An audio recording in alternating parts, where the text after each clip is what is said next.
भाइयों, वनस्पति तंत्र के चमत्कारिक प्रयोगों की श्रृंखला में आज का वीडियो दो वनस्पतियों को लेकर के है। ये दोनों वनस्पतियां बहुत चमत्कारी लाभ देती हैं। इनका प्रयोग कैसे करना है, कौन सी हैं वनस्पतियां, इसका जिक्र करूंगा वीडियो में आगे। पहले आपकी कुछ समस्याओं को लेकर के चर्चा कर लूं। बहनों भाइयों, अगर आपके अंदर योग्यता है, सामर्थ्य है, ज्ञान है, उसके बाद भी समाज में आप व्यक्त कर नहीं सकते हैं, यानी आपकी व्यक्त करने की क्षमता, अपने विचारों को व्यक्त करने की क्षमता में कमी है। आप या आपके घर का कोई बच्चा जो विद्यार्थी है, वो वैसे बड़ा पढ़ने में होशियार है, लेकिन अगर चार लोगों के बीच में कोई अध्यापक उससे प्रश्न पूछता है, क्लासरूम में कोई अध्यापक उससे कोई प्रश्न पूछता है तो उसका उत्तर नहीं दे पाता है, जबकि उसका उत्तर वो जानता है।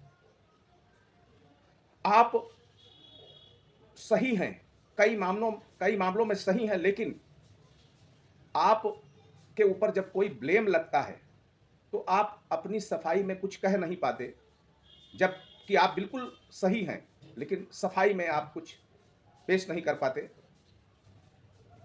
आपका धन कोई ले गया है, अनुनय विनय के साथ आपसे धन ले गया, उधार ले गया, लेकिन जब कभी भी आप उससे मांगते हैं तो आपको वो टालता है। कभी कभी अभद्र भाषा में भी टाल देता है, लेकिन आप अपनी वाणी से उसका प्रतिकार नहीं कर पाते। आपके सिधाई के कारण या आपकी इस कमजोरी के कारण आपकी जमीन जायदाद या कोई भी प्रॉपर्टी जबरदस्ती किसी ने कब्जा कर ली और फिर भी आप प्रतिकार नहीं कर पा रहे हैं, तो आपके लिए एक विशिष्ट वनस्पति है। उस वनस्पति की चर्चा आगे करूंगा। दूसरी वनस्पति जो है वो है, आपके घर में छोटे बच्चे रात में चौंकते हैं, चौंक करके रोने लगते हैं और फिर जल्दी शांत नहीं होते हैं, बराबर फिर आपको परेशानी होती है। उन बच्चों को किस वनस्पति से हम ठीक कर सकते हैं, उनको सुरक्षित कर सकते हैं, उस वनस्पति के बारे में बताएंगे वीडियो के लास्ट में। बहनों भाइयों, मैं हूं पंडित दिनेश नारायण पांडे और आप देख रहे हैं आपका अपना लोकप्रिय चैनल गृहवाणी। बहनों भाइयों, अब आता हूं मूल विषय पर।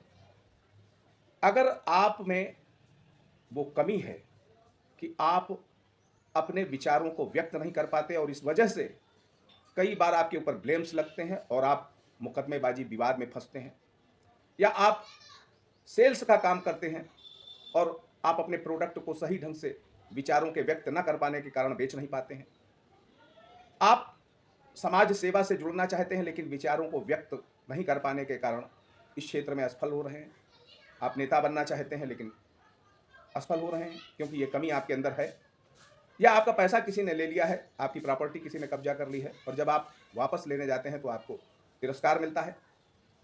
तो आने वाली 9 तारीख को आपको करना यह है कि 8 तारीख को सुबह आप जाएं या शाम को जाएं, पीले चावल लेकर के अपामार्ग के पौधे के पास, अपामार्ग लटजीरा चिरचिटा इसको कहते हैं, वहां जाइए और वहां जा करके उस पौधे को निमंत्रित कर दीजिए कि कल आपको प्रातःकाल लेने आऊँगा, आप अपनी दिव्य शक्तियों के साथ हमारे साथ चलिएगा और हमारा कल्याण करिएगा।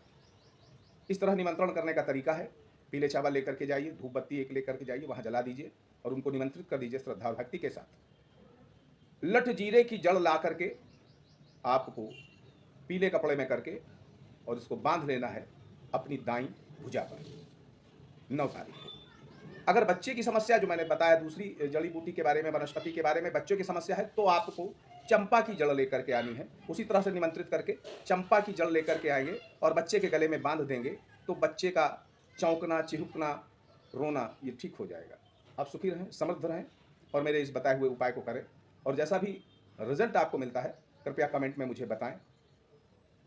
जय माता की।